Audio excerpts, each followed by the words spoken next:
Hello again and welcome back to my channel. Today we're gonna look at one model that spurred a lot of interest among my friends and people connected to real audience in general. And of course I'm talking about the Crown International tape machines.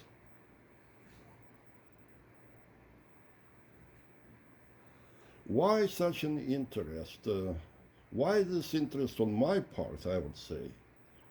Well, number one, Crown commands very dedicated audience. A lot of its owners constantly claim some superior sound quality and superior quality of the brand in general. And that's not something to be overlooked. And of course, there is also the mystique associated with this model. It's a very old model. It's made in the 60s, I believe. And the history of this company is very interesting. It was started by the missionaries, and they needed some equipment to run audio on their missions.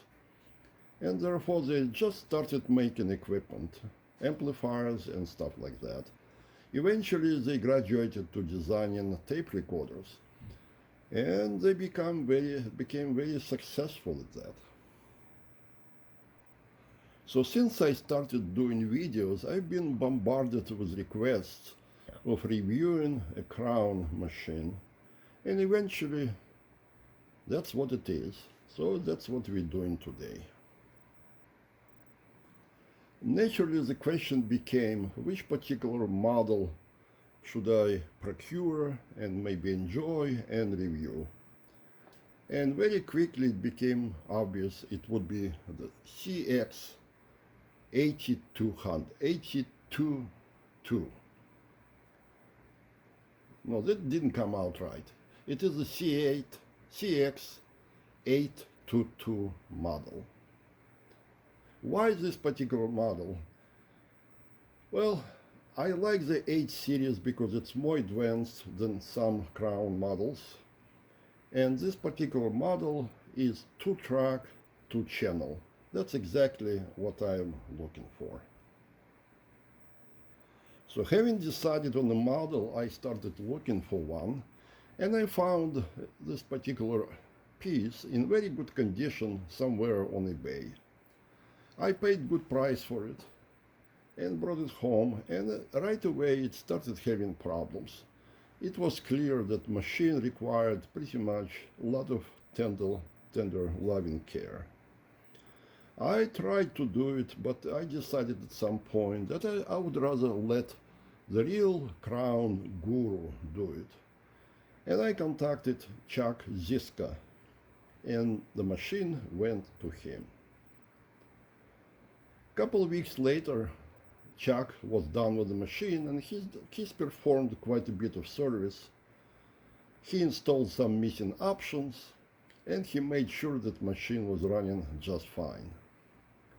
And on top of that, he also introduced one option, which is a 15 inch per second IAC EQ, which was not there before. So let's take a look at some of the features of this particular machine. First of all, it's got very uncommon looks. It's very polarizing. Some people would say it is something from the mad scientist lab, Dr. Frankenstein. Yes, I can see some justification for that. The younger people would say it is a steampunk. Okay, I'm not going to argue much. But it is an interesting looking piece. And it's got some interesting controls too. The way the control switches are arranged, it's a little bit less than conventional. For example, what is this LG here? You can reinterpret it 2 different ways. It could be that you have to switch this way for LG, for the large reels. Or it could be LG is selected now. I could make case either way. but it looks like this way it selected large reels. The motor switch is very unusual. I never seen motor switch on any other decks I own, and I'm not sure if that's necessarily a good design choice.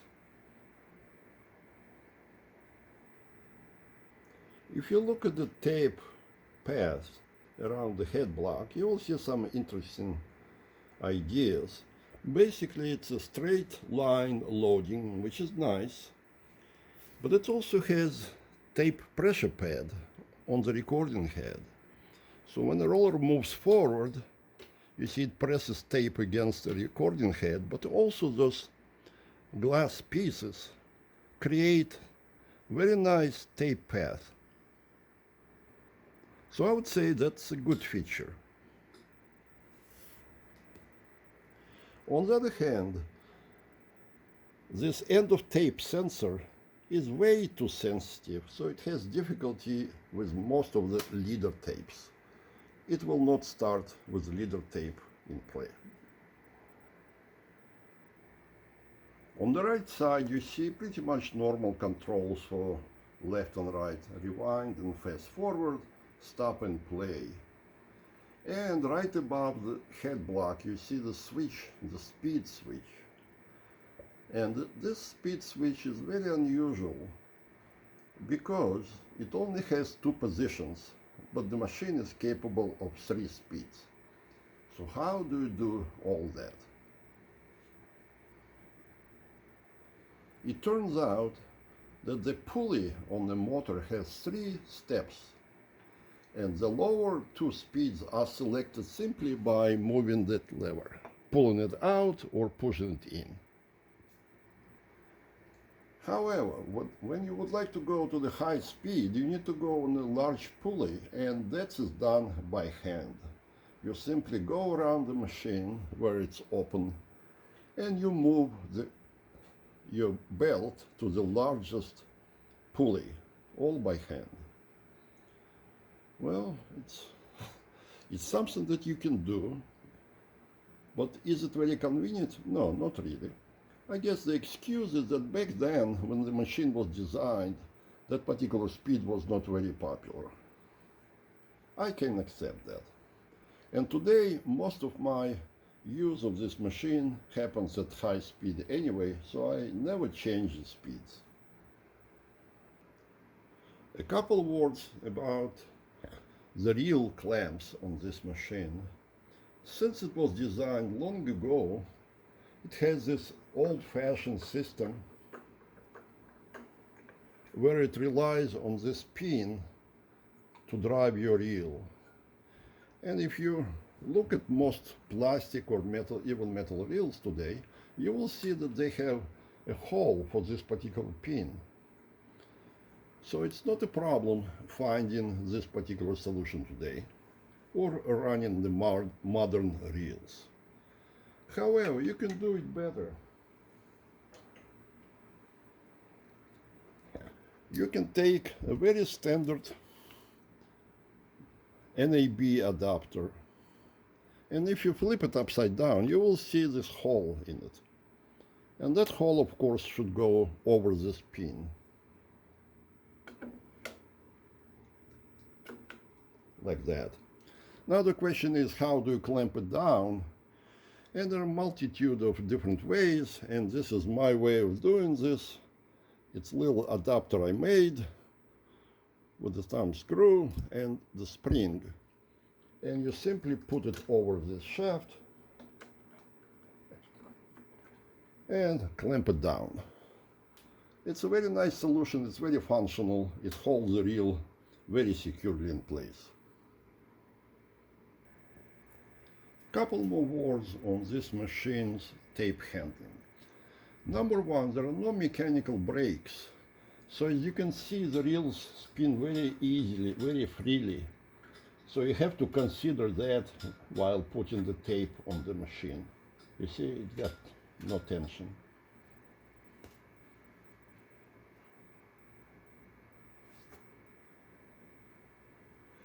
Also, there is another feature which I'm not crazy about.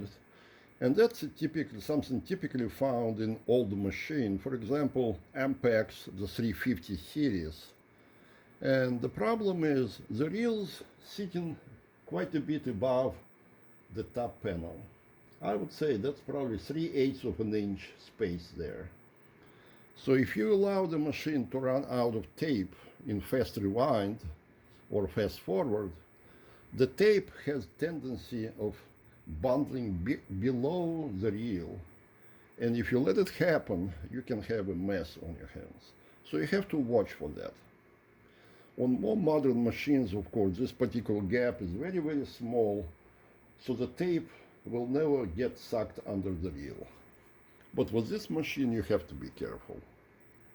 Again, it's not unique to this particular machine, it's more a reflection on the era when it was designed.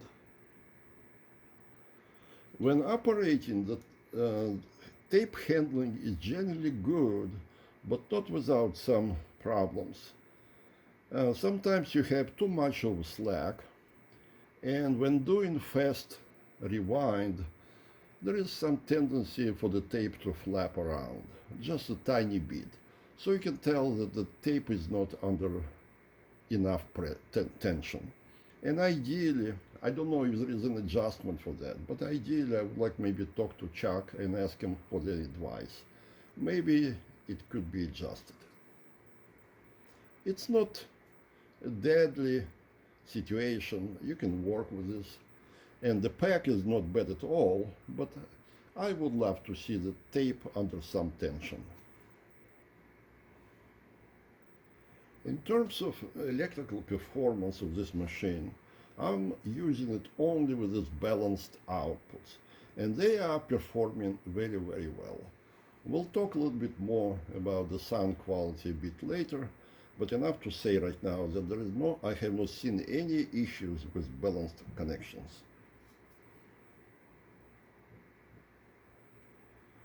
Now, considering all this respect the machine commands among the crowd of its users, the natural question is, how does it really stack against other models in terms of sound quality?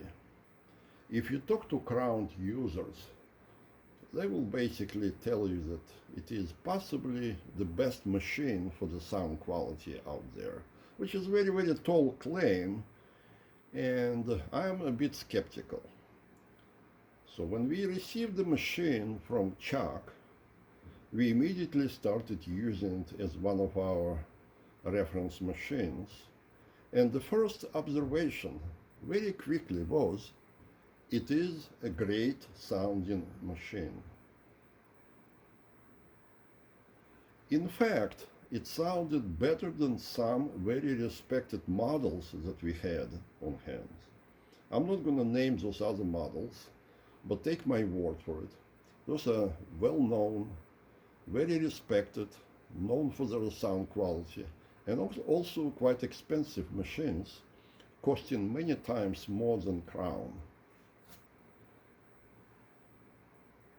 So for a while it became our go-to machine for sonic comparisons, and it lived almost permanently in our reference room, which is very, very big statement about this very old production piece of equipment. If I were to describe the sound this machine produces, it would be cheerful, light, and very musical presentation. And especially it works very, very well on difficult material such as brass instruments. The sound is light and airy. It's definitely a pleasant machine to play your music. Now, being a designer myself and generally a curious type of guy, I ask this question, why is it really so well sounding? Why does it sound, in fact, better than some modern, or more modern at least, very expensive, very respected machines out there? And of course I had to look at the schematic. And when I look at crown schematic, which you see right now on your screen, I see simplicity. And being a designer, I love the simplicity. I believe simple circuits tend to sound better, if done right, of course. But they have this tendency to sound better. Let's now compare the crown circuit to the circuit of a very well-known and very respected machine. And what you immediately see is a very high level of complexity. Without going into much detail, a lot of that complexity is not done in order to improve the sound quality. It is simply done in order to enhance the functionality. So here we have this trade-off. We trade sound quality for functionality, which is much more modern trade in design. But you have to decide where you want to stand on this dichotomy. As time went by, this machine has been bested by some other very serious contenders. Again, without naming the names here. But it still remains near the top, definitely in the top 20% in our estimation.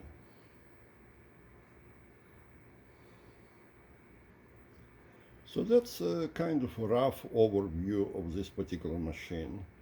I'm happy to own it. It's a nice machine to have in your collection. And it may even be one of those machines that you buy if you only want to have one machine in your stable, capable of very, very good sound, multiple speeds, and very advanced facility for recording. You can make very fine recordings with this machine, as the Chuck's recordings have proven. So let me know if you have any questions about this particular recorder. But in the meantime, thank you very much for coming again. And as always, let's continue with some beautiful music.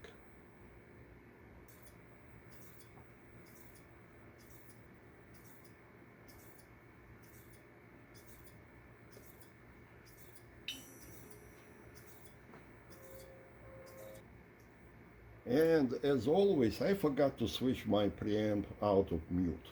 So let's try again.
Well, I have to tell you, I was completely absorbed into that beautiful sound.